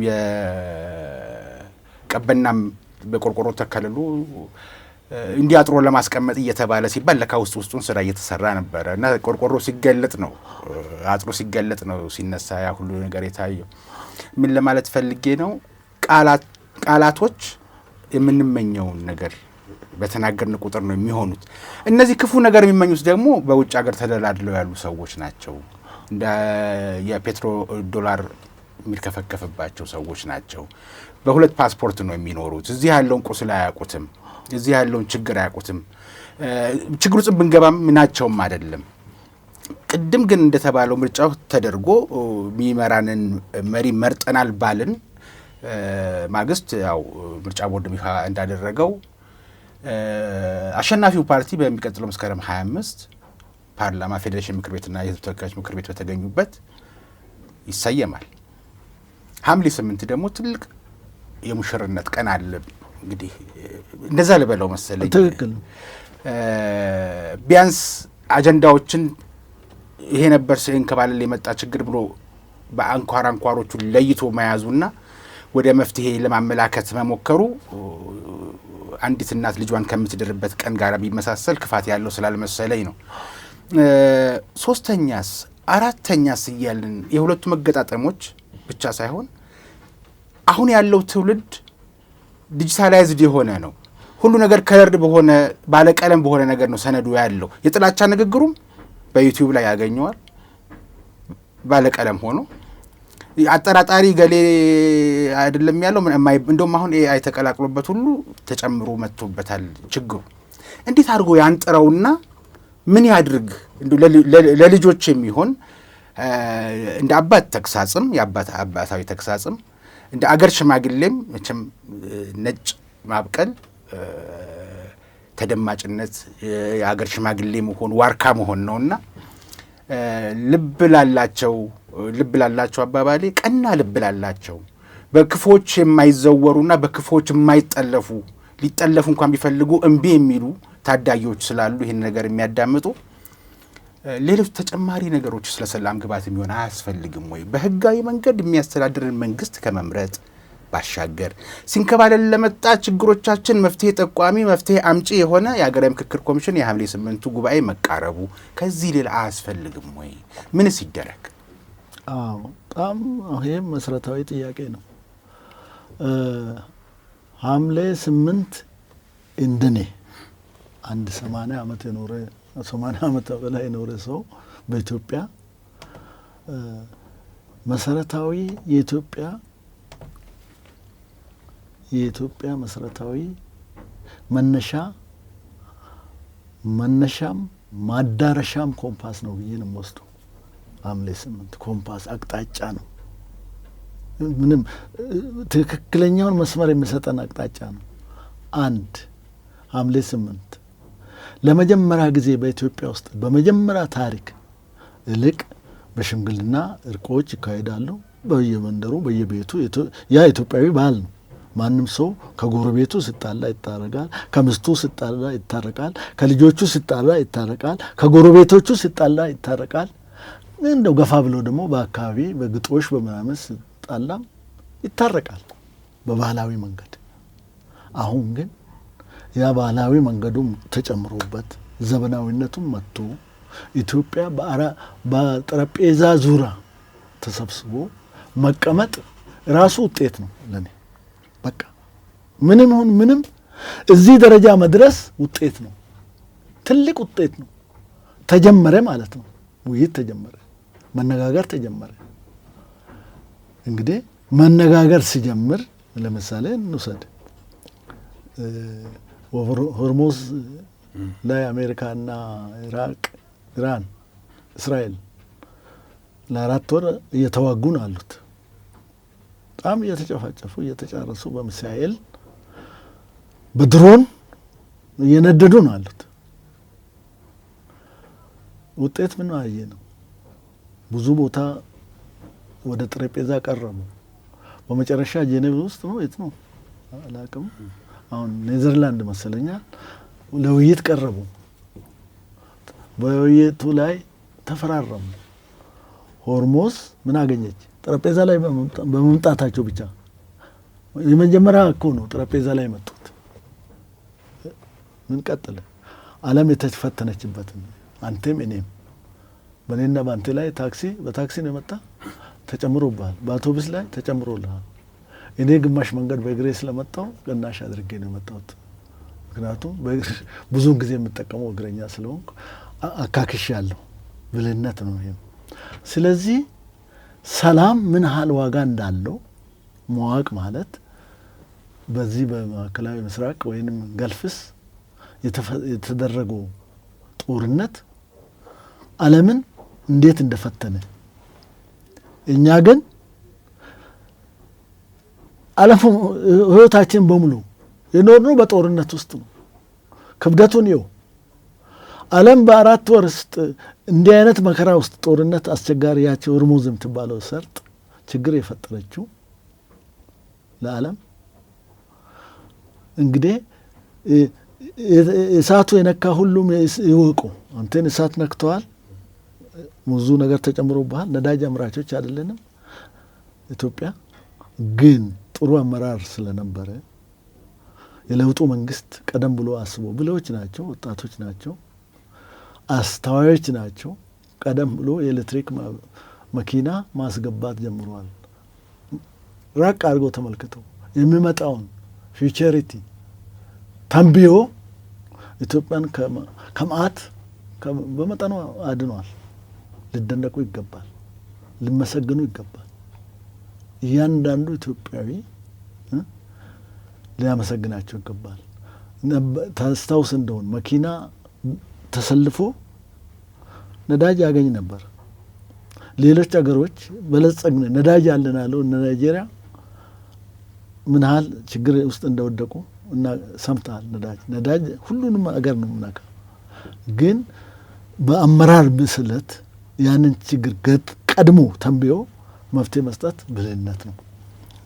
ስለዚህ ሰላም በጠረጴዛ ዙሪያ ማለት እንግዲህ እስራኤልና ወይንም አሜሪካና ኢራን የገቡትን ሰላም ለዓለም ምን ያህል ፎታ እንደሰጠ ሁሉ ይሄም ማን ነው ሐምሌ 8 ለኢትዮጵያ ፋታ ነው የሚሰጠው። ሰላሙ ጠረጴዛ ላይ መምጣት ማለት ራሱ እንደ ውጤት ነው የምቆጥረው፣ እንደ ትልቅ ድል ነው የምቆጥረው። እዚህ ደረጃ መድረስ ድል ነው። ስለዚህ አሁን ምንድነው ውጤቱ ምን ይመጣል ለምትለው ወደዛ ነው ይመጣል። ውጤቱ በጥሩ ነገር ነው የሚመጣው። ለምን ጥሩ ይመጣል? ተሰላቻችቷል። ጦርነት በቃን ብሏል። ህዝብ ሰልችቷል። ማንንም ሰልችቷል። ጦርነት አይፈልግም። ሰልችቶታል ሲሉኝ አንድ ወዳጄ ምን አሉኝ፣ በኢትዮጵያ የግጭት ታሪክ አሉ ብረት ይዞ ጫካ ከወጣ ወይም ደግሞ ተኩሶ እኔ ነኝ ወንድ ብሎ ካለ በሽፍትነት ደረጃ ያለም ቢሆን እና ታረቅ ቢሉት እምቢ ይላል። እኔ ወንዱ እኔ ተሸንፌ የሚለው ነገር እና ይሄ ሀገራዊ ምክክር ኮሚሽን ግን አገራዊ እርቅ በሚለው የሁሉም አሸናፊ ነህ እንጂ ተሸናፊ አይደለም የሚለውን ስሜት ስለሚያሳድር ያኔ እኔ ነኝ ብሎ የሚግደረደር እኔ ነኝ ብሎ ጫካ ውስጥ የሚቀርም አይኖርም የሚል ተስፋ አለኝ አሉኝና በተስፋው ደረጃ እኔም ተስፋው እንጋራለሁኝ። እግዚአብሔር እንዳርፎ ያድርገው ብዬ ልክ አሁን እንዳልኩት ነው ያልኩትና ምናልባት ለየብቻ ሽንፈት የሚመስለን እዛኛው ምስራቃዊ አቅጣጫ ላይ ሽንፈት የሚመስለው ደቡብ ላይ ሽንፈት የሚመስለው ሰው በአገር ደረጃ ግን አራቱን አቅጣጫ ያማከለ አምስቱን አቅጣጫ ያማከለ ሲሆን እውነት ለአገርና ለልጅ ነው ያሰብኩት ለትውልድ ነው ያሰብኩት ብሎ መሸነፉን እንደ አሸናፊነት ሊቆጥረው ይችላል ማለት ይቻላል። በትክክል እንደ አሸናፊነት ነው የሚቆጥረው። ይሄም በአሸናፊነቱ ማን ነው? በኢትዮጵያ ትቅደም። ኢትዮጵያ ነች ያሸነፈችው፣ እሱ አይደለም፣ እኔና አንተ አይደለም። ኢትዮጵያ ነች ያሸነፈችው። ይሄም ውይይት ምክክር ኮሚሽኑ በኢትዮጵያ ትቅደም መንፈስ ነው። ሁሉም ኢትዮጵያዊ ለኢትዮጵያ ነው። ሰላም ለኢትዮጵያ ነው። እድገት ለኢትዮጵያ ነው። ብልጽግና ለኢትዮጵያ ነው። ይህንን የምጠላ ሰው አለ እንዴ? ለምን? ይህን የምጠላ ሰው የታመመ ነው፣ ወደ ሆስፒታል መውሰድ ነው። ይህን የምጠላ ሰው፣ ሰላምን የምጠላ ሰው በሽተኛ ነው። ፕሮፌሰር መስፍን አርአያ ታውቃለህ፣ የአእምሮ ስፔሻሊስት ናቸው። እነዚህ የታመሙትን ሰዎች ከምርጫ በኋላ አገሪቱን ካረጋጉ በኋላ እነሱም ማከም እንዲያክሙ እንደው ማጽናቻለሁ። በዚህ አጋጣሚ ወደ መደበኛ ስራዎች ሲመለሱ እነዚህ የታመሙትን ሰዎች ፕሮፌሰር መስፍን አርአያ እንደሚፈውሳቸው እርግጠኛ ነኝ፣ ሙያቸው ነውና። ስለዚህ ኢትዮጵያኖች ተሰብስቦ በዚህ ቦታ ላይ በአንድ ጠረጴዛ ላይ መጥቶ በኢትዮጵያ ትቅደም መንፈስ አጭር እናሸንፋለን። ኢትዮጵያ ታሸንፋለች። እንደው በብዙ ጊዜ ስለ ውትድርናና ስለ ወታደር ስራ ስለምሰራ ምናልባት እንደው አንድ ለህኛ የሆነ ወታደር ያነሳዋል ብዬ የማስበውን ጥያቄ ላንሳ። በዚህ ልብስ ስላገኘሁት ማለት ነው። አፍንጫው ማለት ነው እንጂ ምን መለማመጥ ነው የሚል አንድ ወታደር የእርሶን ቃለ ምልልስ ሲሰማ ስለ ሰላም አብዝተው ሰበኩና ይህን ጥያቄ ቢያነሳቦት ምንድን ነው መልሶ? ወይም እንደ ኮሎኔል መንግስቱ ቀኝህን ሲመታ ግራህን አልሰጥም የሚል አይነት ሀሳብ ቢነሳቦት እርሱ አሁን ኢትዮጵያ ትቅደም በሚል ስሜት ከሀገራዊ ምክክር ኮሚሽኑ የሚጠብቁት እስካሁን የሆነውም ኢትዮጵያ አሸንፋለች፣ አሁንም ኢትዮጵያ አሸንፋ ትቀጥላለች። ግለሰቦች አሸንፈው አያውቁም። ያ ደግሞ በተለይ ስለ ሰላም ሲሆን የጋራ ነው እያሉ እርሶ ስለ ሰላም ነው አሁን እኔም ፈልገው ስሜቴም ወደ ሰላም እንዲያደሉልኝ ስለሆነ ጥሩ ለኔ ተመችቶኛል።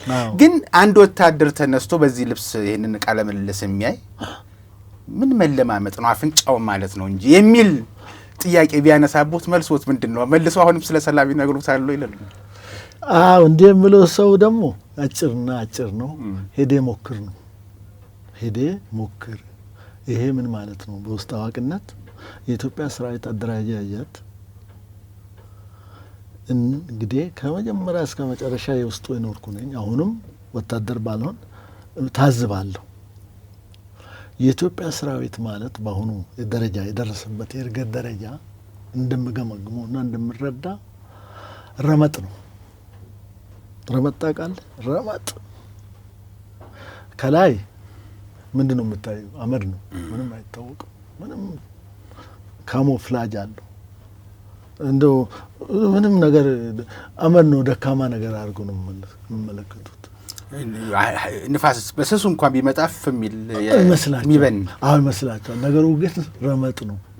ረመጥ ውስጥ የገባ ለጠላቶቻችንም ሆነ ለወዳጆቻችንም ማስተላልፎ እንደ አንድ ወታደር ኢትዮጵያ አሁን የደረሰችበት የእርገት ደረጃና የመከላከላ ኃይሏ ውስጡ አይለውም። እንደምታዝበው እንደምመለከተው ደግሞ ይነግራለሁ። ረመጥ ነው። ረመጥ ማለት ምን ማለት ነው? ትገባበታለህ። ረመጥ ውስጥ አትወጣም። እዛችሁ ምን ትሆናለህ? ትቀልጣለህ። አለት ነው የምትሆነው። የኢትዮጵያ ሰራዊት እዛ ደረጃ የደረሰ ይመስለኛል። አይናገርም፣ አይጋገርም፣ አይፎክርም፣ አያስፎክርም። ስለዚህ ሰላም ሆኖ ማንኛውም ወታደር መካከለኛ መኮንኖችም የመስመር መኮንኖችም ከፍተኛ የጦር አለቆችም እፎይ ብለው በቴክኖሎጂ ሰራዊቱን ቢያዘምኑት በእውቀት ቢያጎለብቱት መልካም።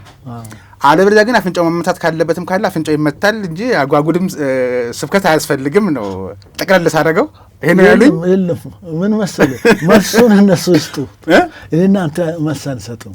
ሞካሪው አሁን ለምሳሌ አንድ ነገር ልንገርህ።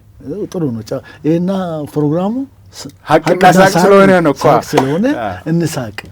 አንድ ድሮ እንግዲህ በልጅ ስንሰማ ነው ሁለት ሌቦች አንድ ሰው ቤት ይገባሉ ለመስረቅ። ሲገቡ ምንድነው እንትን በኦሮምኛ ነበር ማቃት ያቺ ይንገር ስሟ በኦሮምኛ ነች። የእህል ማከማቻ ነው። በቃ እህል እንደ ጋን ነገር ነች። ጋን ነው። ጋን እንበለው በአማርኛ ድብኝት። አዎ ብራቮ፣ እንደ ድብኝት ነው። ገብቶ ቀድሞ ጨለማ ነው።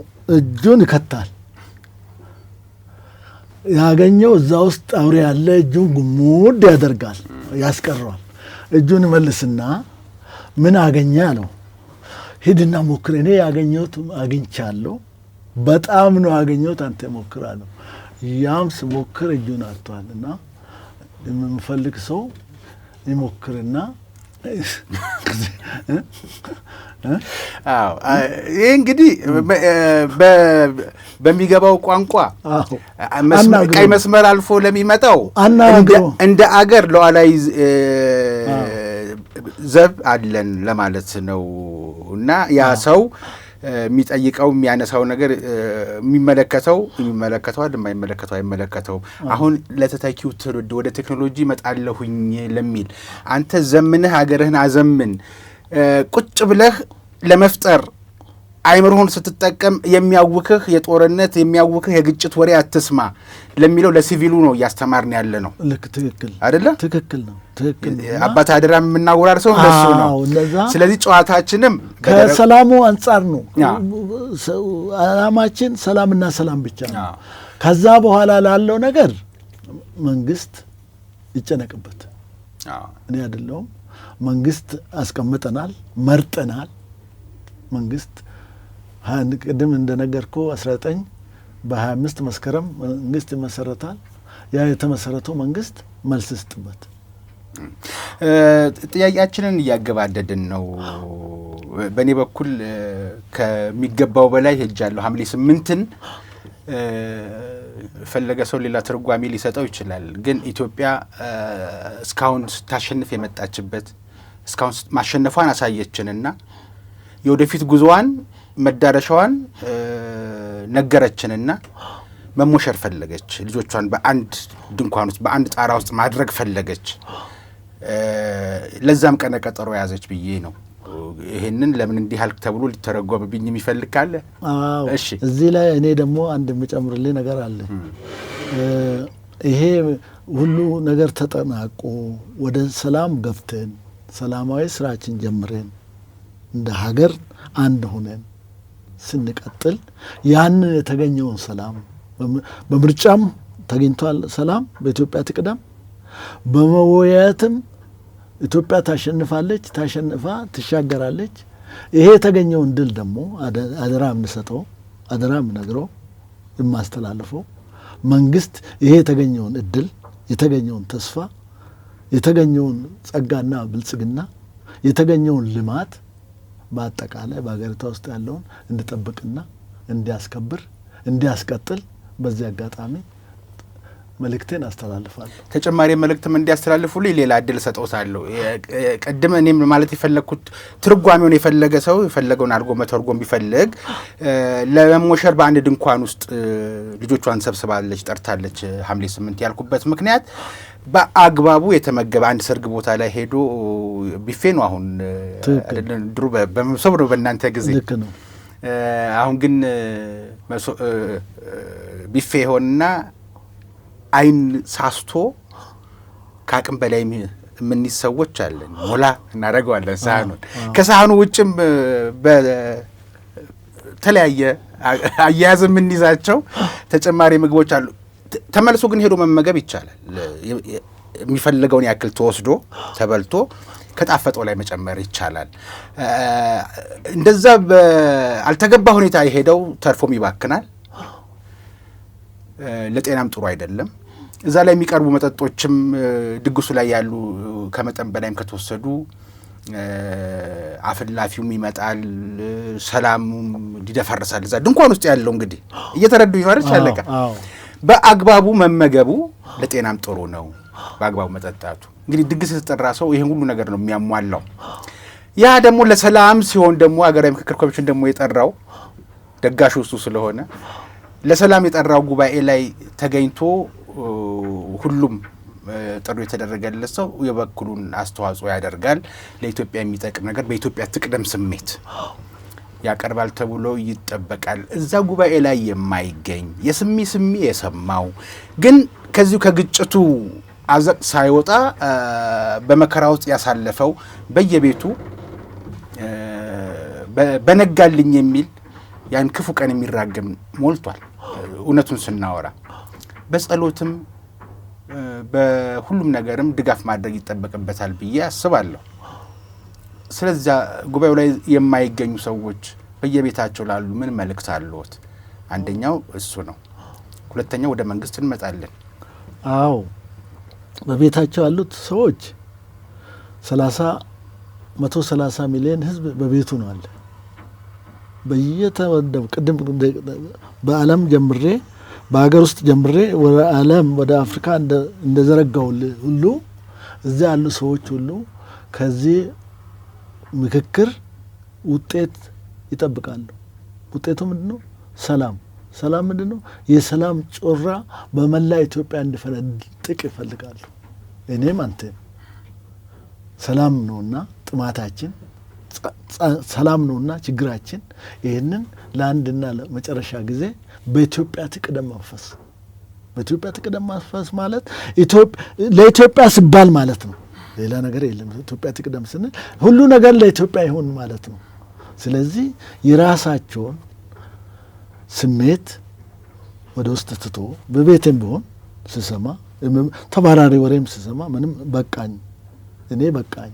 አሁን በኢትዮጵያ ትቅደም መንፈስ ኢትዮጵያ አሸናፊ ሆና እንድትቀጥል ከሀገሪቷ ትሩፋት የሰላሟ ትሩፋት እንድናገኝ ሁላችን በየቤታችን ጸሎት ማድረግ ይጠበቅብናል። ተተኪ ልጆች ደግሞ አሉ። እርሶ አያት ሆነዋል አይደል? አዎ። አሁን ሁሉም እጁ ላይ ነው ስልኩ። ግደል ሲባል ሄዶ የሚገድል የሚቸኩል አለ። ያ እኮ ግደል ያለው እኮ የለም እኮ በሌላ ስምና በሌላ አዛኝ መስሎ ነው በሃይማኖት በብሔር አሳቦ የሚመጣው። ግደል ብሎ መልእክት ሲያስተላልፍ የሚሰማው ለመግደል ይሮጣል። ተገደለ ሲባል ከንፈሩን የሚመጥ የሚያለቅስ ደግሞ የሚያዝን ደግሞም አለ። ይህን ነገር ገና ያ ግደል የሚለው ሰው መልእክቱን እንደጻፈ ወይም ወደ መግደል የሚያስኬድ መንገድ መጀመሩን ሲያይ ትውልዱ ማጥፋት የለበትም ወይ ስልኩን ወይም ያን መልእክት መቀበል እንደሌለበት መረዳት የለበትም ወይ? እሱ ቤት ባይገባ ሐዘኑ አጎቱ ቤት አክስቱ ቤት ነው የገባው ሐዘኑ። ይሄንን እምቢ እንዲል አባታዊ ኢትዮጵያ ውስጥ ነው የገባው። ኢትዮጵያ ውስጥ ተቀደም ያቺ ኢትዮጵያን ያ የሞተ ሰው ያ የሞተ ወጣት ለኢትዮጵያ ምን እንደሚሰራ ማን ያውቃል?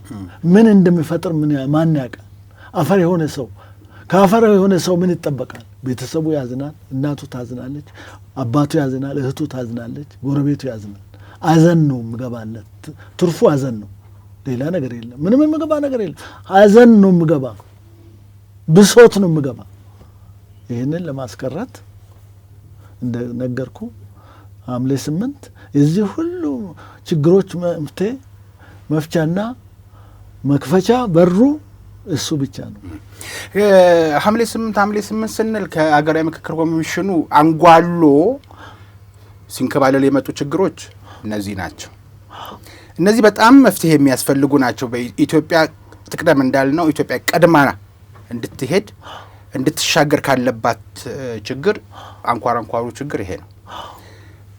ከነዚህ ከተወያየንባቸው ጉዳዮች የሽግግር ፍትህ የሚያስፈልጋቸው እነዚህ ናቸው።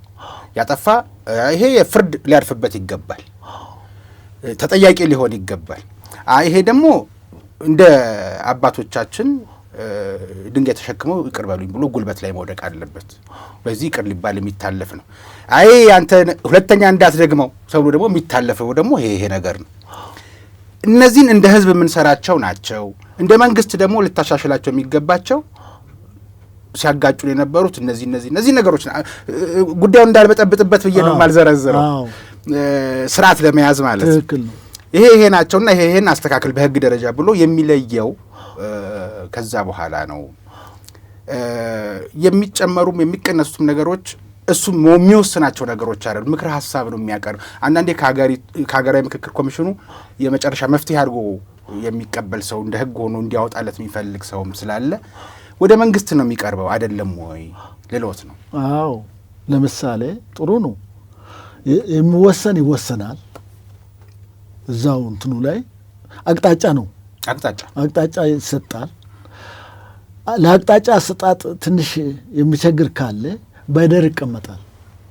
በሂደት ነው፣ ፕሮሰስ ነው። በአንድ ቀን ይሄ ኮሚሽን ሰላም በኢትዮጵያ በሙሉ ያሰፍናል ማለት አይደለም። በአንድ ቀን በሂደት ነው፣ መስመር ነው፣ አቅጣጫ ነው። ስለዚህ ይሄንን ህዝቡ ያውቃል። የኢትዮጵያ ህዝብ ንቁ ነው፣ አዋቂ ነው።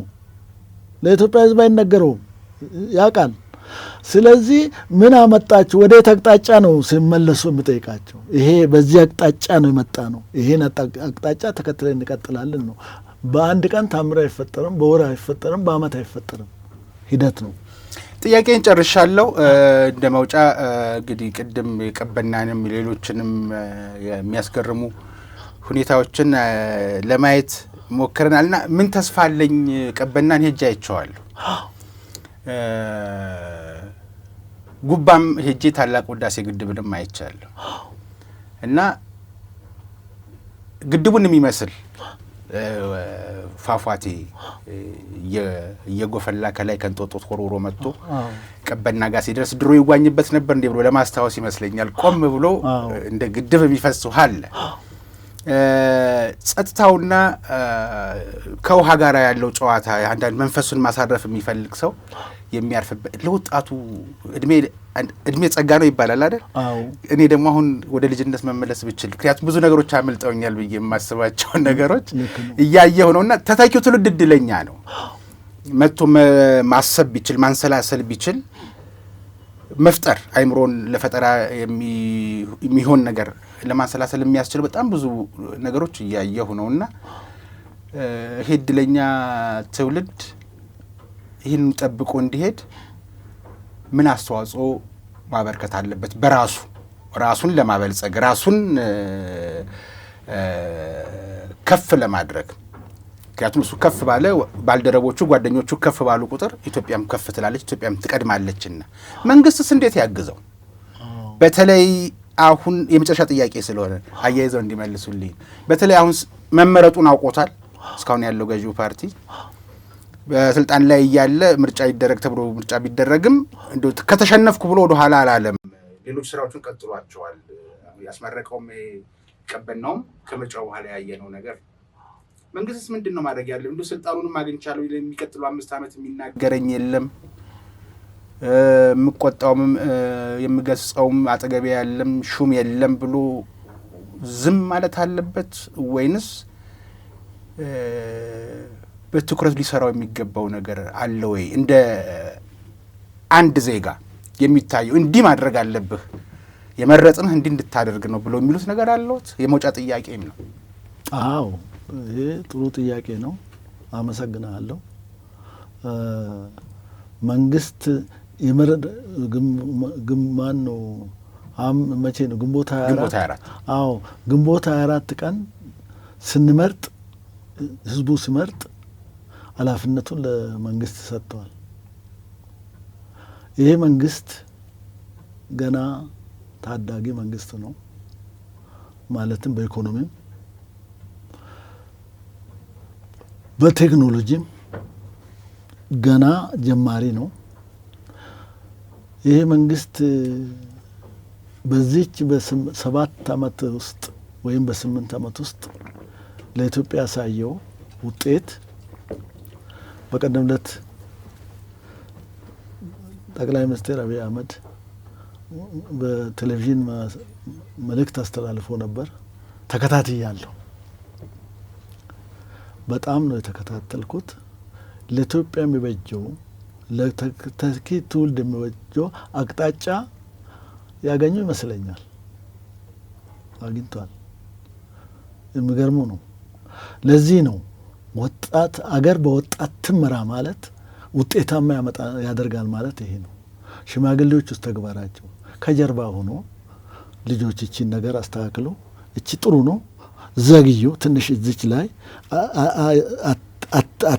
አትፍጠኑ የሚል ሽማግሌ ከኋላቸው ያለ ይመስለኛል። አላቸው አማካሪ፣ ጥሩ አማካሪዎች ናቸው አላቸው። ስለዚህ በዚህ በ8 ዓመት ውስጥ የተሰራ በቱሪዝም ዘርፍ እኔ ደግሜ አልናገርም። አንተም ሳትከታተለው አትቀርም። የኢትዮጵያ ሕዝብም ተከታትሏል። የሚገርም ነገር ነው። የሚገርም ነገር ብቻ አይገልጸውም። ለዚህ ላደረጉት አስተዋጽኦ ምስጋና ይገባቸዋልና ከኛ ደግሞ የሚጠበቀው ከኢትዮጵያ ሕዝብ በርቱ ነው፣ ተበረታቱ ነው፣ አይዟችሁ፣ ብቻችሁን አይደላችሁም፣ ከጎናችሁ ሚሊዮኖች አለን ነው። ወጣቶቹንስ ወጣቶቹም ጭምር ነው ማለት አሁን ይሄ በተዘጋጀላቸው የማረፊያ የመዝናኛ ቦታዎች እየሄዱ በፈጠራ ስራ ኢትዮጵያን ለማስቀደም ለሚያደርጉት ጥረት እሱ እንዳለ ሆኖ አዎ ወጣቶቹ ነክቷል። አዋቂዎች ናቸው። ቴክኖሎጂ በእጃቸው ገብቷል። አሁን ይሄ 5 ሚሊዮን ኮሪደር ነው ምናምን የሚባለው አንድ ስሙ አለ። 5 ሚሊዮን ስታርታፕ ነው። ስታርታፕ የሚሉት ነገር ለ5 ዓመት የተዘጋጀው በ3 ዓመት ውስጥ ተግባራዊ አድርጓል። እና ማን ነው? እነሱ ወጣቶቹ ናቸው። ስለዚህ ወጣቱ ተስፋ አለው። ኢትዮጵያን ይለውጣል እና የሰላም ተቋዳሽ ይሆናል። የልማቱ ተቋዳሽ ይሆናል። ኢትዮጵያ እንግዲህ ጥሩ አመራሮች፣ ወጣት አመራሮች አግኝታለች። ይህንን በርቱ እንላቸዋለን። በማስረጃና በማስረጃ የጉባታ ትሩፋቶች የሚሉትን ማስታወሱ በቂ ነው። ማያቱ በቂ ነው። ለምሳሌ እኔ በኦጋዴን አካባቢ ነበርኩኝ፣ አውቃለሁ። ስንት ዓመት ሙሉ የተዘመረለት ኡጋዴን ነዳጅ በሬዲዮ እንደሰማው በቴሌቪዥን እንደሰማሁት ጋዙ በድብቅ በምስጥር ጠላቶቻችን እንዳከሽፉና እንዳበላሹ በ14 ወር ውስጥ ተሰርቶ ተግባራዊ ሆኖ እንግዲህ ለምርት ለመስጠት የተዘጋጀ ይመስለኛል። ቅድም የተነገረው ነዳጅም ችግር በዚህ መኪናዎችም በሬዲዮ በቴሌቪዥን ሰማለሁ ወደ ጋዝ ተለውጦ ኢትዮጵያ ወደ ትክክለኛ አቅጣጫ የምትጓዝበት መስመር ተሰርቷል። የጉባ ትሩፋቶች እሱ ብቻ አይደለም። ለገበሬው ማዳበሪያ አዘጋጅቶ ከማዳበሪያ ወጪ ኢትዮጵያን በማዳን በአጠቃላይ እንግዲህ ኢትዮጵያ በትክክለኛ ትራክ ውስጥ ያለች ይመስለኛል። ይህንን እግዚአብሔር ይርዳችሁ፣ እግዚአብሔር አንተንም ያኑር፣ ኢትዮጵያ ትቅደም። አሁንም ደጋግሜ ነው የምናገረው፣ ኢትዮጵያ ደጋግማ ትቅደም። አመሰግናለሁ። ከልብ አመሰግናለሁ። የተወደዳችሁ ተመልካቾቻችን በሀቅና ሳቅ ሚዲያ ተዘጋጅቶ ወደ እናንተ ሲደርስ የነበረው የዛሬው የልዩ ዝግጅታችን እስካሁን የተከታተላችሁትን ይመስል ነበር። ከሻለቃ ባሆርሳ ጋር የነበረን የዛሬው የልዩ ዝግጅት ቆይታ ሐምሌ 8 ቀን 2018 ዓ.ም የኢትዮጵያ ሀገራዊ ምክክር ኮሚሽን የያዘውን ቀጠሮ በተመለከተ እውነት እንደው ካነበብ ነው እርሶም በህይወት ያሉ ቀደም ሲል ከሰሟቸው ከነበቧቸው የኢትዮጵያ ችግር ሲንከባለል መምጣቱን ብቻ ሳይሆን የት ጋር ተጀመረ ለማለት ይቻል እንደሆነ በሚል የአንዳንዶች እንደሚሉት የግብፁ እስማኤል ፓሻ ኢትዮጵያን ወረሬ አስገብሬ ዘርፌ ከማመጣው ገንዘብ ከፍላለሁኝ ብሎ ከእንግሊዝ ብር ተበድሮ የወረራ መፈጸሚያ ብር ተበድሮ የተነሳበትን ጊዜ ከሚያነሱት ሰዎች ታሪክን ጠቅሰን ተነስተን ከዛም በኋላ ሙከራው ከሽፎ እስማኤል ፓሻ ባዶ እጁን ተዋርዶ ተመልሶ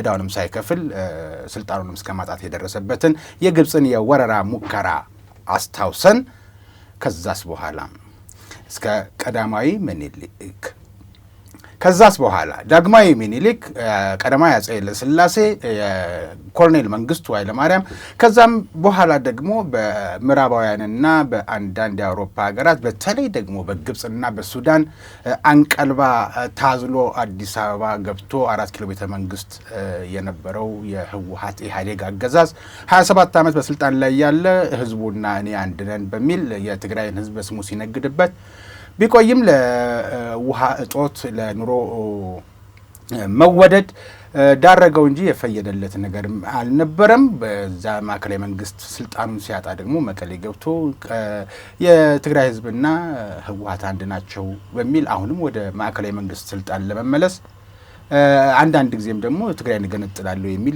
መንግስት ነኝም ጨዋታን በጀመረበትም ጊዜ በህዝቡ ስም እየማለና እየተገዘተ ነው ያለው።